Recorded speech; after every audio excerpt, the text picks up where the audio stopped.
Hi, I want to talk to you guys about requirements to be a witch today. And I use the air quotes because a lot of the things that I hear touted as requirements to be a witch are kind of superficial and really don't have jack shit to do with anything.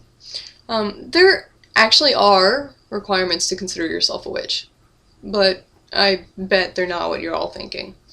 The only two requirements are that you actually practice magic or witchcraft in some form, and the other one is that you consider yourself a witch. It's a personal identifier.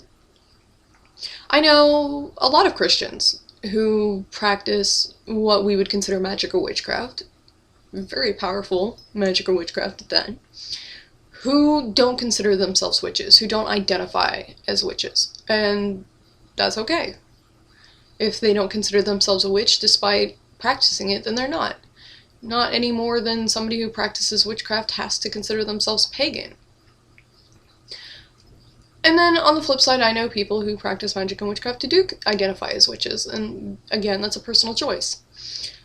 But I see a lot of things in this community, in the pagan community. And I say the pagan community because this is, at least from my own experience, the community that I'm a part of and where I see this most often. But within the pagan community, I see a lot of people touting things as requirements when they're really not. One of the most common ones that I see is that you have to know herbalism in some format. And, you know, I'm preaching to the choir here because I'm a green witch and a kitchen witch and a cottage witch and potentially working on becoming a hedge witch. And I actually do work with herbalism, at least in the medical format. So, I mean, like, I'm sitting here, the epitome of what they consider a requirement to be a witch, some of these individuals. And so it's kind of ironic to be talking about this, but the thing is that I'm here to tell you it's not a requirement. Shocking. I know, right? But herbalism, you really have two different types. Especially within the pagan community. You have two different types. One is medical herbalism, or herbal medicine, or naturopathy, whatever you want to call it. It's got 1,000 different names. But it's exactly how it sounds. You're using plant properties, actual scientific plant properties and biological properties of plant materials and plant matter to heal people on a physical level, not a spiritual or any of that. Like, you are actually using it to physically heal people. And there is nothing inherently spiritual about this. It is not in any way, shape, or format anything that's inherently going to do you any good for magic or witchcraft or being a witch. I mean, no, it has its benefits. Like, I do suggest that people, even if they're going to be working with herbs in a magical herbalism sense, which we'll get to, I do suggest that they at least learn through herbal medicine the ways to properly handle poisonous plants, toxic substances, learn how to recognize which plants are toxic, which parts of those plants are toxic, how to avoid them or how to treat them, what symptoms to look out for and stuff, just as a safety precaution, because everyone knows me, I'm constantly running around beating everyone with the safety stick. But, like, so it has its perks. It has things that would benefit you, regardless of which area you're going into, even if you're not doing this for anything even inherently magical. Like, if you just want to go hiking, but you don't want, you know, to go pick something and then eat it and die 5 minutes later or some shit. Like, so it has practical benefits and practical applications, but it's not a requirement. There is nothing here that will inherently help you. Not unless you're doing stuff like building your own correspondence charts or things like that for magical herbalism. And that's what magical herbalism is. Magical herbalism is the other side that I see to herbalism. And it is essentially using esoteric or magical or mystical properties or correspondences assigned to plants is in a way that you increase or empower your spells or enchantments, stuff like that. And that's kind of also not really spiritually based. I mean, I guess some of it really is when you get down to it, history and stuff like that. But, I mean, even that's not really necessary. Nowhere, anywhere is plants in any format required to practice magic. And years of historical data on the use of witchcraft and spiritual magics and stuff like that, nowhere does it say that, and countless decades of evidence, centuries of evidence, has proven otherwise. Because there are quite a few cultures who don't really believe in the use of plants. There's cultures that don't really use plants. There's different magical systems that don't utilize any sorts of plants. No rocks, no crystals, none of that. It comes down to manipulating energy, and even that's kind of questionable. But, so you have these two areas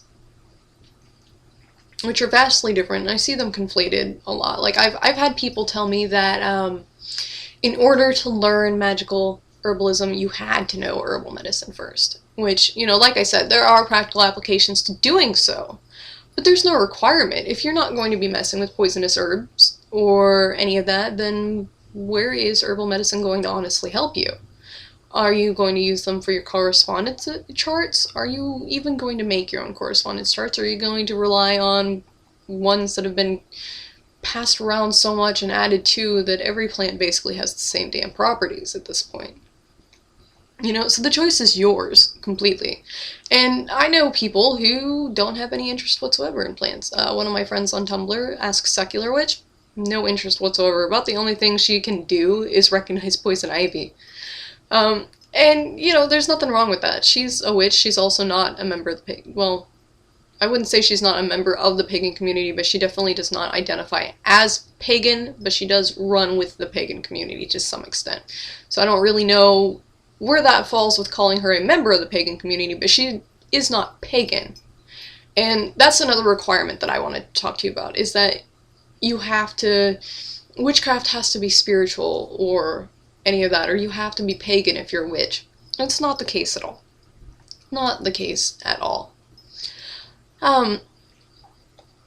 Like I said, witch is an identifier, and magic is not anything that's inherently spiritual. It's kind of like an art, no different than painting or cooking or something. Like, these are things that at their core are not spiritual or religious in nature, but if one chooses to make them, they can be for the individual. And so, you don't have to follow the reed, you don't have to be Wiccan, you don't even have to consider yourself pagan. You can identify as Christian and still practice witchcraft. And same goes with identifying as Christian, practicing witchcraft, and not considering yourself a witch. It's possible. I've seen people do it. A lot of people I know do it. So, I mean, that's not a requirement either. And if you practice witchcraft, you don't have to consider yourself a member of the pagan community. Do a lot of pagans practice witchcraft? Yes, in some formats. However, it's also not a requirement for most religions. There is really the only stipulations on it that you yourself put on it. And your stipulations for your own workings may not always match everyone else's. You may think that for you personally, herbalism is a requirement. I think that my herbalism is a requirement for me, because I don't think that my practice would be as fulfilling without it. But I'm not going to go and tell somebody 2 doors down who doesn't work with herbs that they're not a real witch because they don't subscribe to what I think is necessary for my practice. Likewise, they shouldn't tell me that I'm not a real witch because I do use herbal medicine. Okay. Again, that's a stipulation for their own practice. That's not anyone else's practice. And, a lot of things that I see touted as requirements for being a witch are things that are not inherently spiritual, things that I don't quite understand why they would be considered requirements in the first place, and things that not everyone's going to have an interest in to begin with. Now, a lot of them do have ways that they can overlap, like harking back to the discussion on herbal versus magical medicine, or herbal versus magical herbalism, medical versus magical herbalism, there we go. Harking back to that, anyways, for me, my herbal medicine is kind of a spiritual thing. I don't combine spiritualism with it itself, but I do combine magic with it, and magic is a spiritual thing to me. So, in the way that I do that, it's akin to basic witchcraft, and herbal medicine could be considered a form of kitchen witchcraft if you would like it to.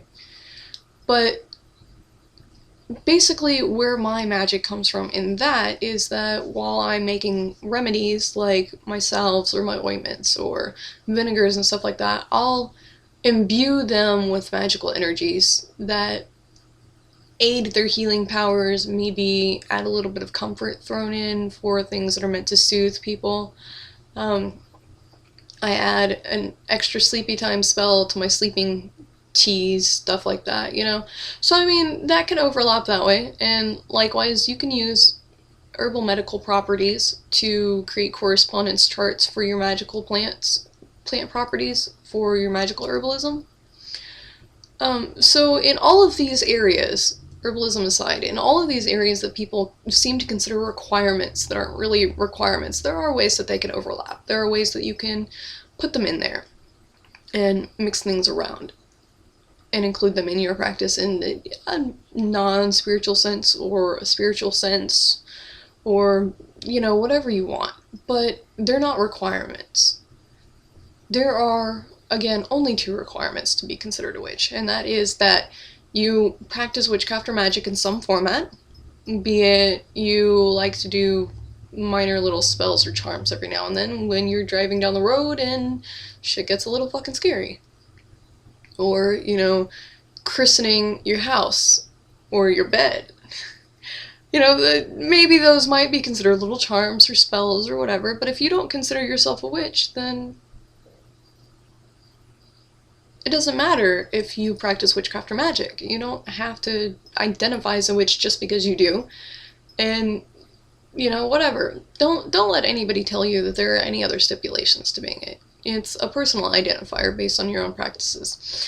And don't let anybody tell you that you're a bad witch because you curse, or you don't use plants, or you don't use rocks or stones, or even if you don't use sigils. I know a lot of witches who don't have any fucking idea how the hell to use a sigil.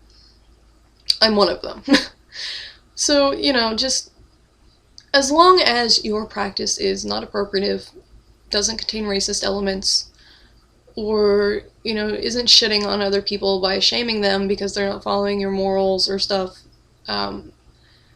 do whatever the fuck you want, you know? But as soon as your practices become problematic, we are going to have a discussion. Outside of that, though, outside of the things that we consider problematic in our community, it really is no one else's fucking business, and nobody's practice is any more or less valid than another person's, just because it may or may not contain other elements that they personally think are important. So I hope this helps you guys, especially you newbies who get kind of wrapped up in this, and then it causes problems because then we come down and sit you down and go, hey, it's not cool.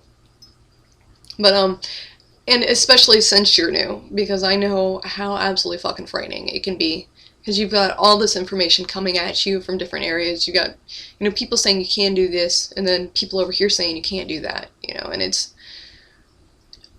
unless the practices are problematic, and they cause problems, and we're very open about the problems that do, or at least a portion of us are very open about the things that do cause problems in our community, and are more than willing to answer questions about them.